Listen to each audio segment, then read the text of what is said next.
Nudgee woman Pat Warrior-Reid is all too familiar with South Australia's child protection system. My mum didn't ever have a chance to say goodbye. When her mother got cancer in the 60s, she and her siblings were abruptly placed in state care. Complete strangers took us, and we were in that holding cell for a week before they took us to Seaforth home. She says for an Aboriginal person, being separated from family and culture has lifelong impacts. You could see it. That effect is that they end up broken and living their life in a lost environment. 60 years on, the latest report into Aboriginal children in care shows the state is still grappling with the same issues. Just over 1 in 11 Aboriginal children are now living in state care.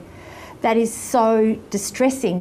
In the past 5 years, the number of Aboriginal children in state care has jumped by about 1/3, moving the state further and further away from its Closing the Gap target.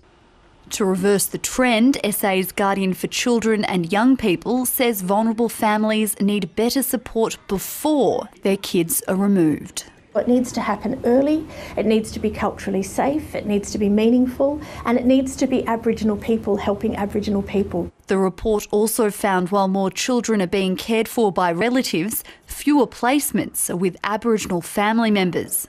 Pat Warrior-Reid thinks that's not good enough. Find the mum's connections, their bloodline connections, and you will find a person who will look after that child. The government says reducing the overrepresentation of Aboriginal children in state care is a key priority. It's also pointed to other figures in the report which show a positive trend. The number of Aboriginal children in youth detention is going down. It's dropped by about 1/3 over the same period of time.